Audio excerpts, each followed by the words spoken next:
Às vezes a gente vê essas pessoas que ficam internadas nesses programas como o BBB, né? Imaginou você fazer um programa de 90 dias de treinamento de meditação, de silêncio, de preces, de leitura de textos sagrados, onde ninguém falasse bobagem, palavrões, que não houvesse gritos e danças, mas onde o nosso coração e a nossa mente pudesse se aquietar e se aprofundar. Que isso seja feito.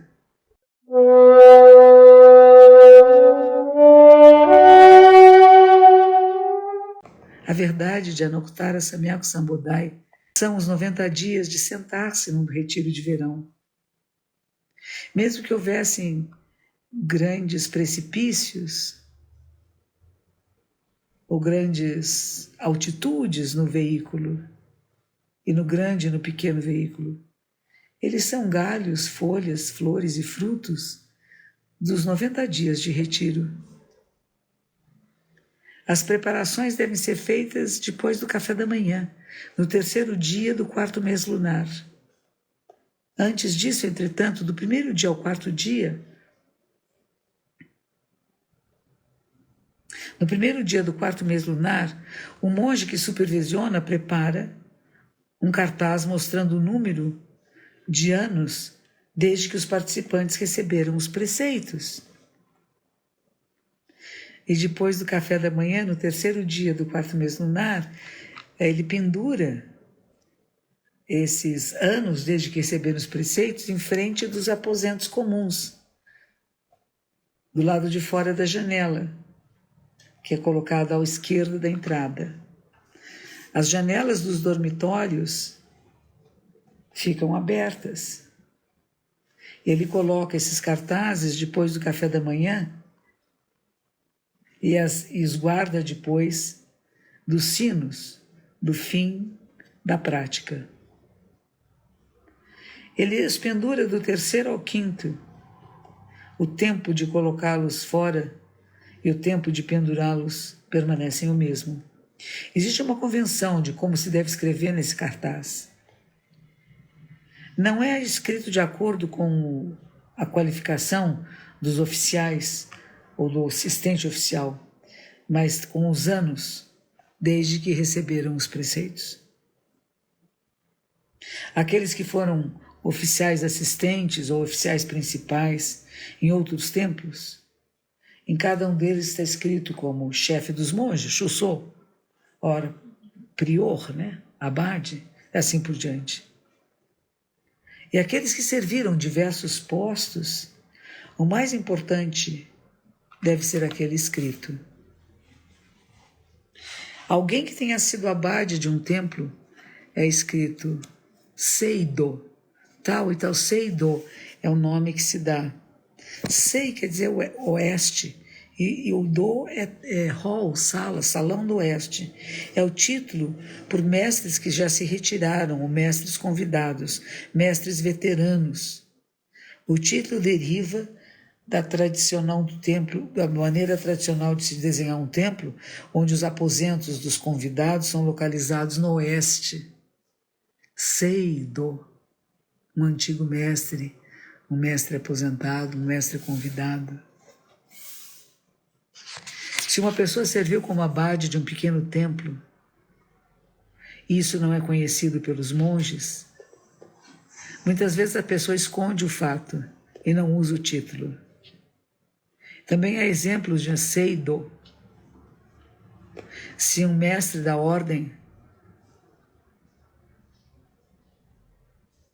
se não querendo o título de Seido, mas também pode escrito Acaria, sou assim, assim. Acaria ou Josa. Josa é aquele que está no assento superior, que seria o mesmo para professor ou mesmo para Shuso, né? Existem muitos exemplos excelentes de veteranos que ficam nos quartos dos atendentes. Existem precedentes que servem como atendentes. Em qualquer posto, que seja assinado a um veterano, de acordo com as instruções do mestre. Se o discípulo de outro mestre veio para um grande templo, e mesmo que ele tenha servido como abade de um pequeno templo, é um exemplo confiável e um traço perfumado. Apenas perguntar e apenas dizer: chefe monge, chefe oficial, prior. A vihara significa o sorim, né?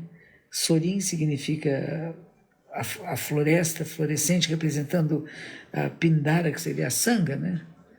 Irá rir de alguém usando um título que foi ganho enquanto servia num posto menor, num pequeno templo. Uma pessoa de bom senso, que foi abade, mas apenas de um templinho pequeno, esconderá o fato e não usará o título. E a forma do cartaz é o seguinte: tal e tal pessoa do templo da montanha, em tal e tal distrito, em tal e tal país, está passando o retiro de verão, este verão aqui. Anos se passaram desde que ele recebeu os preceitos. Para toda a sanga é o seguinte: o venerável Caldinha, abade, Caldinha, lembra? Ajinata Caldinha, discípulo de Buda, aquele que teve, quando o Buda fez a primeira pregação, despertou, recebeu os preceitos no primeiro ano de Kempo, que seria 1213, né?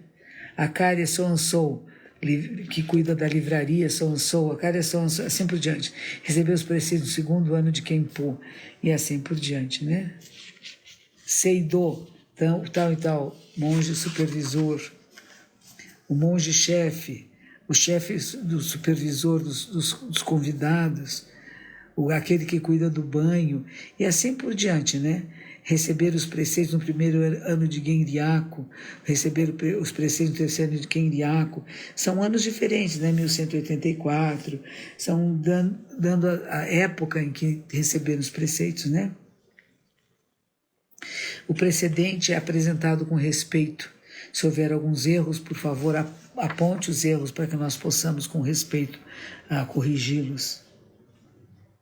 No terceiro dia do quarto mês lunar, em tal ano, o monge supervisor tal e tal escreveu com respeito. Nós escrevemos dessa forma. Nós escrevemos em papel branco. Escrevemos no estilo não cursivo, no estilo certinho, né? Como fosse letra de forma, né? Nós não usamos o estilo cursivo, mas usamos como se fosse letra de forma e assim por diante.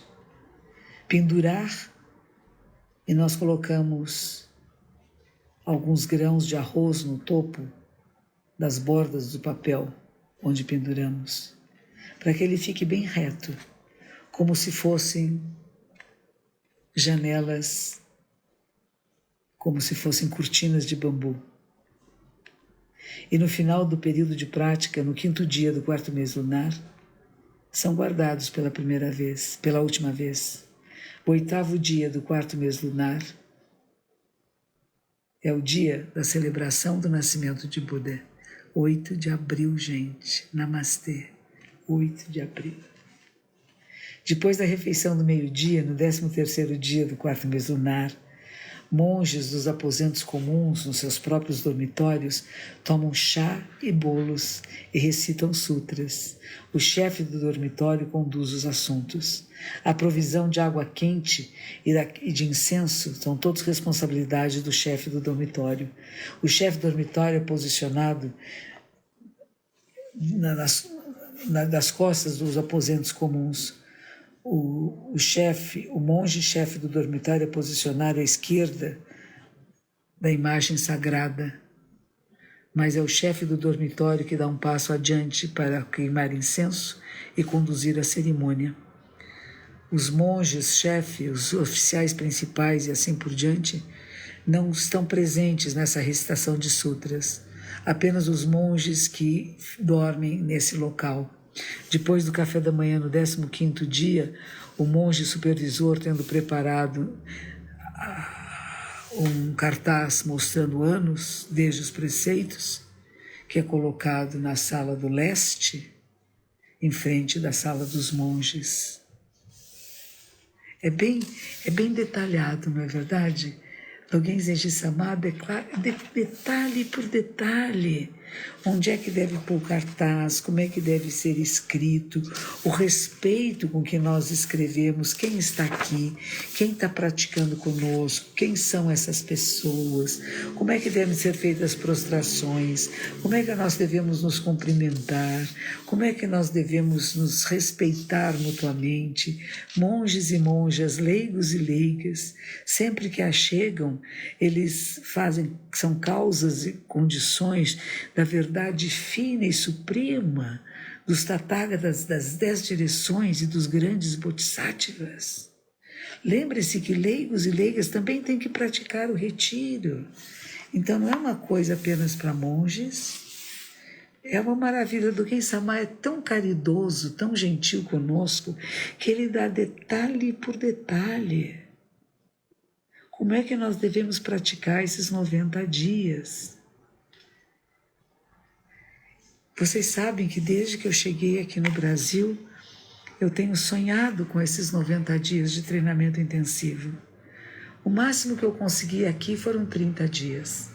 E mesmo assim com dificuldade, a maioria das pessoas trabalha, tem família, não pode vir ficar, não conseguem ficar nem mesmo um mês, alguns ficavam 5 dias, 7 dias, 10 dias.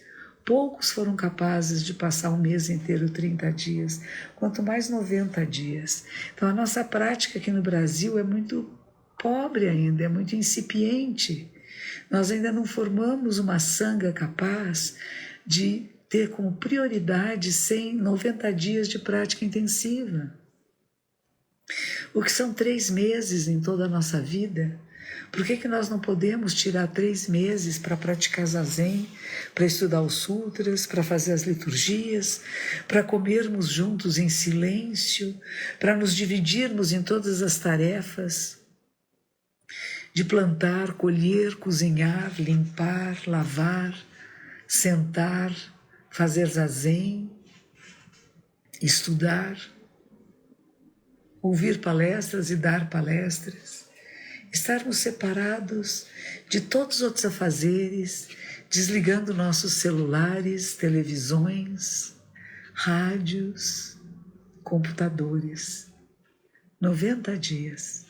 No nosso mosteiro de Nagoya era proibido usar celular, rádio, falar ao telefone, não havia televisão. Aliás, tínhamos uma televisão que estava sempre desligada. Ela só foi ligada durante esses 12 anos em que estive no mosteiro, ela só foi ligada no dia do enterro do imperador.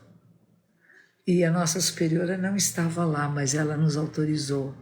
E nós colocamos esse televisor que ficava no aposento de uma das professoras, que também não usava, colocamos no refeitório, e as poucas monjas que estavam lá, porque era o período de férias, nos sentamos e assistimos ao enterro do imperador Hirohito, que era o avô do atual imperador do Japão. Fora disso, nenhuma televisão foi ligada. Não assistimos a comédias, a novelas, a nada. Podemos nos dedicar inteiramente ao encontro do Dharma. Alguma coisa profunda, sabe? Às vezes a gente vê essas pessoas que ficam internadas nesses programas como o BBB, né? Imaginou você fazer um programa de 90 dias de treinamento de meditação, de silêncio, de preces, de leitura de textos sagrados, onde ninguém falasse bobagem, palavrões, que não houvesse gritos e danças, mas onde o nosso coração e a nossa mente pudessem se aquietar e se aprofundar. Que isso seja feito em lugares tranquilos, em montanhas, perto de vales e riachos, onde todos podem estar isolados das provocações do mundo, das perturbações, da propaganda, das lojas. Não é verdade? E ao mesmo tempo, como que nós, entre nós, criamos dificuldades de relacionamento ou facilitamos esse relacionamento. Vai depender de como cada um de nós está. Por isso a minha superiora dizia: a prática será tão fácil ou tão difícil quanto for o seu coração.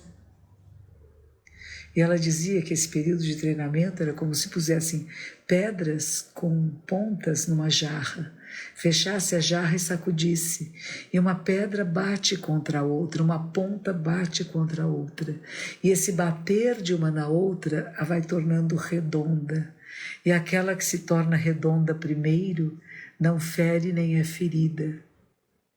Isso é 90 dias de treinamento intensivo. Não é fácil, há dificuldades, há pessoas em estados mentais diferentes do céu. Como conviver com o diferente? Nós esperamos que a convivência de um mosteiro, de um lugar de treinamento, é que todos sejam iguais, todos tenham a mesma intenção, todos sejam bondosos e gentis. Não é bem assim. E na intimidade nós vamos revelando pouco a pouco. Se começamos com muita gentileza e muita amorosidade, no meio dos 90 dias, lá pelo 45º dia, a gente está muito bravo uns com os outros, né? Reclamando, resmungando, vendo defeitos e falhas. Mas quando vai chegando o finzinho dos 90 dias, nós nos reconhecemos semelhantes e temos uma gratidão profunda pelo tempo que passamos juntos. Um pouco a ver com essa pandemia. Se no começo foi difícil, incomodava, tem que ficar em casa, eu queria correr na rua, levar meu cachorrinho para passear, queria fazer compras, e está tudo proibido, e é tão ruim, e de repente teve um momento que ficou muito gostoso, ficou tranquilo, nós soubemos lidar com a solitude, né, com estar conosco mesmo, paramos de ver. Teve um momento que a gente só viu defeito e erro em tudo, no mundo, na vida, na televisão, no rádio, nas pessoas, na internet, em todas as partes. E de repente, esse período intensivo de recolhimento, que foram mais de 2 anos para nós, começa a se abrir agora. E a gente já fica com saudades. Saudades do silêncio, de poucas conversas, de poucos estímulos neurais. E nós não podemos ficar mais reclusos. Nós temos que ir. Hoje eu fui à Rádio Vibe Mundial. Sexta-feira eu vou para Curitiba. Sexta-feira às 20 horas vou fazer uma palestra no Teatro Ópera de Arame, que é lindo, maravilhoso. Mas vou ter que pegar um avião, vou ter que ir até o aeroporto, ter que fazer uma malinha. No dia seguinte vai ter o combate do Dharma de um discípulo meu, que é leigo, se torna um professor leigo, está se tornando, no Zen Curitiba, o praticante Ryuzan. Muitos estímulos, às vezes eu preciso ir a uma loja, ou preciso ir ao supermercado, e quando eu vou a esses lugares de compras, eu volto exausta, porque houve tantos estímulos visuais, auditivos, táteis, né? Do olfato, do paladar, tudo ficou muito estimulado. Tudo que em casa estava mais quieto, como durante os 90 dias do treinamento intensivo, de repente volta com muita força. E quando a gente volta para o templo, para casa, a gente sente, ai, que bom ter esse lugar, mais silencioso, mais quieto, mais tranquilo. Mas nós precisamos sair outra vez. E de novo, nos percebemos atordoados. Hoje tem tantas pessoas na rua, dormindo nas ruas, tanta pobreza, tanta falta. Muito mais do que era 2 anos atrás. Para mim, que não saí durante 2 anos, e hoje eu saí do entardecer, o programa na Rádio Mundial às segundas-feiras e às 7h30 da noite, ele é passado no YouTube. E eu não tinha YouTube no meu celular para poder interagir com vocês. Peço desculpas. A semana que vem o YouTube já estará no meu celular e nós vamos poder conversar. Tem alguém de São Leopoldo aqui? Eu vou para São Leopoldo, para o SECREI, Centro de Espiritualidade Cristo Rei, que é dos jesuítas, que tem os exercícios espirituais de Inácio de Loyola. Nós também temos os nossos exercícios espirituais de Mestre Dogen, de Mestre Keizan, de Shakyamuni Buda. E vamos juntos praticar o Dharma de Buda, junto com aqueles que praticam o Dharma de Jesus de Nazaré. Vai ser em setembro, nos dias 2, 3 e 4. Se você mora por essas bandas do Sul, você pode se inscrever no SECREI, Centro de Espiritualidade Cristo Rei. E depois eu vou fazer palestras lá em Porto Alegre, no dia 7 de setembro, uma palestra à tarde, outra à noite, no Teatro Opus. E vou estar no Teatro Opus de Fortaleza em agosto, dia 13 de agosto, um sábado, 2 palestras, uma de manhã e uma à tarde. E a minha vida começa de novo, aeroportos, hotéis, circulando pelo mundo, espirrando, não de resfriada, mas de prazer de poder estar de novo em contato presencial com todos vocês, como foi feito aqui no dia 7 de abril, no Teatro Opus, Teatro Bradesco, do Shopping Bourbon, aqui em São Paulo. E eu convido vocês a participar de nossas atividades, de verificar aonde que vocês podem participar online. Temos uma semana agora, chama Despertar Zen, que começa dia 28 desse mês.